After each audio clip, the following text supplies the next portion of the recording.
এটা কিন্তু কখনোই না। ঠিক আছে? যারা আমরা আমরা প্রথম দিন দেখেছি মোটামুটি আমাদের কিন্তু ক্লাসে জয়েন করেছিল প্রায় দেখছিলাম যে 20 জনের কাছাকাছি। কিন্তু সেখান থেকে আমরা দেখতে পাচ্ছি এখন বর্তমান আমরা মাত্র 4 জন আছি, তার মাঝে 2 জন স্টুডেন্ট। আপনারা হতাশ হবেন না, আপনাদের মাঝে যদি শুধু একজনও যদি প্রত্যেকদিন আমাদের ক্লাসে যদি থাকে, আমি তারপরও আপনাদের ক্লাস নেব। ওইটা কোনো ওইটা নিয়ে ভয় পাওয়ার কিছুই নেই, ঠিক আছে?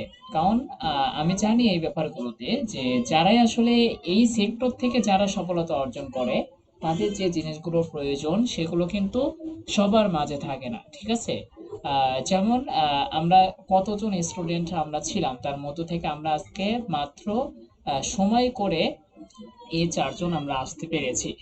অথচ আমরা কয়েকদিন আগেও দেখেছিলাম যে অনেকজন আমরা এখানে কি হয়েছিলাম, অ্যাড হয়েছিলাম, কিন্তু এখন কিন্তু আমরা দেখছি মাত্র আমরা 2 জন। সো এটা নিয়ে ভয় পাওয়ার কিছু নেই, তবে আমি ক্লাস শুরু করে দিচ্ছি এখন। আমরা ক্লাসের যে মূল মূল যে পর্ব রয়েছে আমরা সেগুলোতে আমরা আলোচনা করার চেষ্টা করব। তো আহ, আমি স্ক্রিনটা শেয়ার করে নিচ্ছি আগে। আচ্ছা, স্ক্রিনটা শেয়ার হয়েছে কিনা একটু জানাবেন, হ্যাঁ?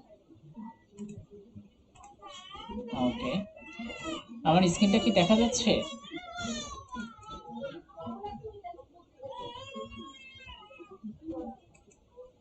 স্ক্রিন কি দেখা যাচ্ছে একটু জানাবেন।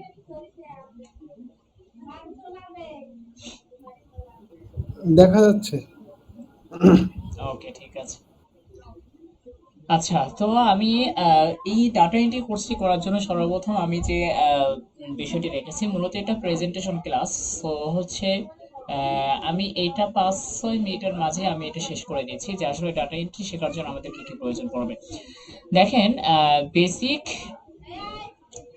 যে বিষয়গুলো সেগুলো কিন্তু আমাদের স্বাভাবিকভাবে আমরা সবাই জানি, তাই না? আচ্ছা, এগুলো না জানলে আমাদের সমস্যা নেই। কিন্তু ডাটা এন্ট্রি করার জন্য আমাদের কি কি প্রয়োজন হবে সেটা আমি বলি, যে ফ্রিল্যান্সিং করার জন্য কি প্রয়োজন অথবা কাদের জন্য ফ্রিল্যান্সিং, এই সেক্টরটা কাদের জন্য, নিজের ইচ্ছা ইচ্ছা শক্তি মানে কি কি প্রয়োজন আমাদের এই সেক্টরে সাকসেস হওয়ার জন্য। আমাদের 4টা জিনিস মাস্ট বি আমাদের লাগবে। প্রথমত হচ্ছে নিজের ইচ্ছা শক্তি, ইচ্ছা থাকতে হবে যে আমি আসলে এই কাজটা করতে চাই, আমি অনলাইন থেকে ইনকাম করতে চাই, এই ইচ্ছাটা আমাদের মাঝে থাকতে হবে। দ্বিতীয়ত হচ্ছে ধৈর্য। এই ধৈর্য আমাদের থাকতে হবে যে আসলে এখানে আমাদের আগে শিখতে হবে, আমাকে কি নিজেকে ডেভেলপ করতে হবে। তার পরবর্তীতে হচ্ছে আমাকে কি করতে হবে, তার পরবর্তীতে আমি আত্মবিশ্বাস ফিরে পাবো।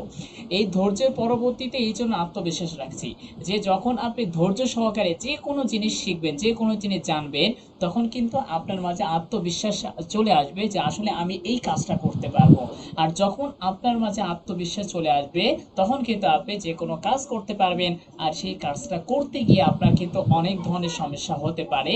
সেই সমস্যাগুলো সমাধান করার জন্য আপনার প্রয়োজন হচ্ছে সাপোর্ট। তার মানে হচ্ছে নিজের ইচ্ছা শক্তির সাথে জড়িত হচ্ছে ধৈর্য, ধৈর্যের সাথে জড়িত হচ্ছে আত্মবিশ্বাস, আত্মবিশ্বাসের সাথে জড়িত হচ্ছে সাপোর্ট। অর্থাৎ এই 4টা জিনিস আমাদের মাস্ট বি লাগবে। কিছু কিছু মানুষ রয়েছে যারা সফলতম ফ্রিল্যান্সার হতে পারে না, তাদের যে জিনিসটি মানে অসম্পূর্ণ থেকে যায় বা যে জিনিসটি জন্য তারা হতে পারে না সেটি হচ্ছে সাপোর্ট, ঠিক আছে? সো এই সাপোর্টটা মাস্ট বি আপনার লাগবে। আপনি যত ভালো ফ্রিল্যান্সার হন না কেন, আপনার অনেক সময় এরকম সমস্যা হতে পারে যেগুলো আপনি বুঝতে পারবেন না। সো এই জিনিসগুলো বোঝার জন্য আপনাকে অবশ্যই কি লাগবে, সাপোর্টের প্রয়োজন হবে, যে কারো হেল্পের প্রয়োজন হবে। তার পরবর্তীতে হচ্ছে কি, যে দ্য পাওয়ার অফ কমিউনিকেশন। আচ্ছা, একটু মিউট করলে ভালো হয়, একটু মিউট করবেন।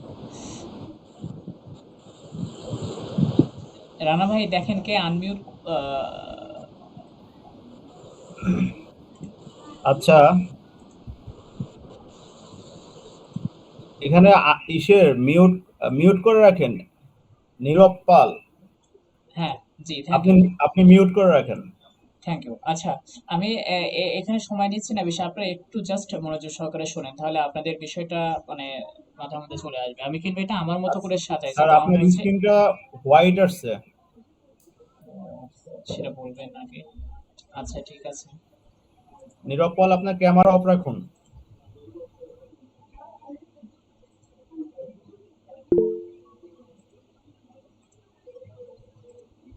আচ্ছা, এবার দেখা যাচ্ছে? স্ক্রিনটা কি দেখা যাচ্ছে এবার? একটু জি স্যার, বলবেন। দেখা যাচ্ছে। ওকে, ঠিক আছে। তাহলে আমি কি বললাম প্রথমে, যে আমাদের বেসিক প্রেজেন্টেশন অর্থাৎ ডাটা এন্ট্রি করার জন্য, ফ্রিল্যান্সিং করার জন্য আমি যে বিষয়গুলো আপনাদের সামনে উপস্থাপন করলাম সেগুলো হচ্ছে যে এগুলোই এতক্ষণ আলোচনা করলাম, যে ফ্রিল্যান্সিং করার জন্য আমাদের কি কি প্রয়োজন অথবা কাদের জন্য ফ্রিল্যান্সিং। ঠিক আছে, আমি এটাই বুঝলাম যে নিজের ইচ্ছা শক্তি থাকতে হবে, ধৈর্য থাকতে হবে, আত্মবিশ্বাস। যখন ইচ্ছা শক্তি থাকবে তখন আপনি ধৈর্য সহকারে সেই জিনিসটা শিখবেন। আর যখন আপনি যে কোনো জিনিস শিখবেন তখন সেই বিষয়ে আপনার স্কিল হবে। আর যখন আপনার মাঝে স্কিল গুলো চলে আসবে তখন যে কোনো কাজ, ওই টাইপের যত কাজ আছে সেগুলো করার জন্য আপনার মাঝে আত্মবিশ্বাস তৈরি হবে। আর যখন আপনার মাঝে আত্মবিশ্বাস তৈরি হবে তখন আপনার প্রয়োজন হচ্ছে সাপোর্ট। আমি এটাই আপনাদের বোঝালাম আর কি, ঠিক আছে, নর্মাল। আচ্ছা, তার পরবর্তীতে হচ্ছে দা পাওয়ার অফ কমিউনিকেশন। আপনার তার পরবর্তীতে যে জিনিসটি প্রয়োজন সেটি কি? দা পাওয়ার অফ কমিউনিকেশন। আচ্ছা, এটির মাঝে আমি আপনাকে দেখাচ্ছি যে কোন কোন বিষয় দিয়ে আমরা আসলে আমরা নিজেকে দক্ষ করে তুলবো। যে ফ্রিল্যান্সিং আউটসোর্সিং নিয়ে আমরা ওই দিন মোটামুটি আলোচনা করেছি। সো জাস্ট আমি এখানে আপনাদের কে তারপরেও এখানে দুইটি ভাগে ভাগ করেছি, আমি সেটা আপনাদের বলে দিচ্ছি। যে ফ্রিল্যান্সিং সেক্টরটা দেখেন, ফ্রিল্যান্সিং করার জন্য আপনার কি কি প্রয়োজন হবে? ম্যান পাওয়ারের প্রয়োজন হবে, স্কিলস এর প্রয়োজন হবে, জেনারেল নলেজ এটির প্রয়োজন হবে, তার পরবর্তীতে হচ্ছে সাপোর্ট এটির প্রয়োজন হবে। ঠিক আছে, মাস্ট বি আপনার মাঝে এই চারটা নলেজ আপনার থাকতেই হবে এই সেক্টরে আপনাকে সফলতা অর্জন করার ক্ষেত্রে। ঠিক আছে, কি বললাম প্রথমে?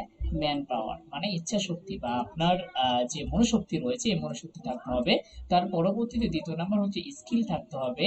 তার পরবর্তীতে হচ্ছে জেনারেল নলেজ থাকতে হবে, অর্থাৎ সাধারণ যে বিষয়গুলো আছে এগুলো বোঝার ক্ষমতা আপনার থাকতে হবে। যেমন সাপোজ ধরেন যে রাত 2টার সময় আপনাকে ক্লায়েন্ট আপনাকে মেসেজ দিল, ওই সময় আপনাকে সাপোর্ট দেওয়ার জন্য কেউ নেই, আমিও নেই, রানা ভাইয়েরই বা আদারওয়াইজ আপনার আশেপাশে কেউ নেই যারা এই বিষয়ে এক্সপার্ট। সেই সময় আপনি কি করবেন? আপনি কি তাহলে সেটা সকালের জন্য রেখে দিবেন? না, ততক্ষণে অন্য কেউ আপনার কাজ নিয়ে নিবে।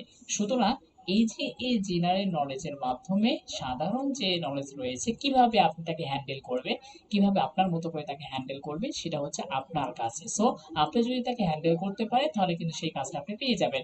আর যদি আপনার যদি এই ক্ষমতা না থাকে তাহলে কিন্তু সেই কাজটা আপনার থেকে চলে যাবে। সেই জন্য আমি এই চারটা বিষয় রেখেছি। প্রথমত হচ্ছে ম্যান পাওয়ার, দ্বিতীয়ত হচ্ছে স্কিলস, তার পরবর্তী 3 নাম্বার হচ্ছে জেনারেল নলেজ, 4 নাম্বার হচ্ছে সাপোর্ট। তার পরবর্তীতে দেখেন আউটসোর্সিং এর মাঝে আমি যেটা আছে, আউটসোর্সিং আমাদের এগুলো আসলে আমাদের ওইরকম মানে প্রয়োজন পড়ে না। ঠিক আছে, আমাদের এগুলোর দরকার নেই এখানে আপনার। তারপরেও যদি কেউ আউটসোর্সিং করতে চায় এখানে আরো দুইটা জিনিস মানে এক্সট্রা লাগে। এমনি নর্মালি হচ্ছে ফ্রিল্যান্সিং এবং আউটসোর্সিং এর মাধ্যমে কোনো পার্থক্য নেই, দুইটাই একই রকম সেম। ঠিক আছে, সেম একই রকম, সো কোনো পার্থক্য নেই। তারপরেও অনেকেই পার্থক্য করে থাকে, ঠিক আছে, ওইটা আমাদের প্রয়োজন নেই। জাস্ট আপনার যদি এই চারটা জিনিস যদি আপনার থাকে তাহলে হচ্ছে আপনার কিন্তু মানে কাজ করার জন্য আপনার যে স্কিল দক্ষ আপনি সেটা হয়ে যাবেন পরিপূর্ণ। ঠিক আছে, তার পরবর্তীতে হচ্ছে আমাদের মার্কেট প্লেসে আমরা যে কাজ করব, কোন মার্কেট প্লেস গুলোতে আমরা কাজ করব। ঠিক আছে, আমরা কিন্তু আমরা আসলে আহ, সাধারণত আমরা জানি যে ইন্টারন্যাশনাল মার্কেট প্লেস হচ্ছে কয়েকটা, যে আমরা আপওয়ার্ক, ফাইবার এই দুইটা বা ফ্রিল্যান্সার ডট কম আমরা এগুলোকে চিনে থাকি। এগুলোর বাইরে কিন্তু অনেকগুলো সাইট রয়েছে, অনেকগুলো ইন্টারন্যাশনাল সাইট রয়েছে যে সাইটগুলোতে আপনার ফ্রিল্যান্সিং করা যায়, যে সাইটগুলো থেকে ইনকাম করা যায়। ঠিক আছে, বুঝতে পারছি। সো এখানে আপনার জাস্ট আমরা শুধুমাত্র 2-3টা আমরা চিনে থাকি, কিন্তু অনেক রয়েছে, অনেক রয়েছে। ঠিক আছে, যাই হোক সেটা আপনারা জানতে পারবেন পরবর্তীতে যখন কোর্স করবে, তখন আমরা বলে দেবো, একটা লিস্ট আপনাদের দিয়ে দেবো। তার পরবর্তীতে দেখেন যে অ্যাপস সফটওয়্যার, আমরা এটা নিয়ে কিছুটা আলোচনা করেছি, কিন্তু এটার মাঝে কিন্তু অনেকগুলো আমরা অ্যাপস বা অনেকগুলো সাইট আমরা দেখবো সেটা বলেছিলাম। সো এটা নর্মালি হচ্ছে আমরা আপনাদের দিয়ে দিয়েছি আর কি। তারপরে দেখেন যে সফলতা সর্বশেষ, আপনি যখন ওই জিনিসগুলো যখন আপনার মাঝে সম্পূর্ণ চলে আসবে তখন হচ্ছে আপনি সফলতা অর্জন করবেন কিভাবে? ধৈর্য, চেষ্টা, পরিশ্রম এই তিনটির মাধ্যমে আপনার হতে পারে সফলতম একজন ফ্রিল্যান্সার আপনি হতে পারেন। স্বপ্ন হোক পূরণ, সফলতার সাথে হোক পথ চলা।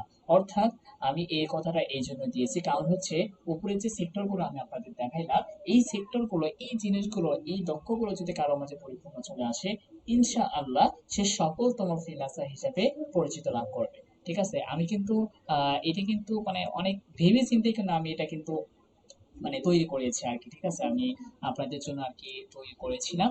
সো এই বিষয়গুলো জাস্ট আপনারা মাথায় রাখবেন যে আসলে কোন কোন জিনিস আমাদের মাথায় রাখতে হবে, কারণ এখানে আপনার কাজ করতে গেলে আপনার ধৈর্য প্রয়োজন হবে, আপনার ইচ্ছে শক্তি লাগবে। এগুলো যদি আপনার মাঝে না থাকে তাহলে আপনার জন্য ফ্রিল্যান্সিং না।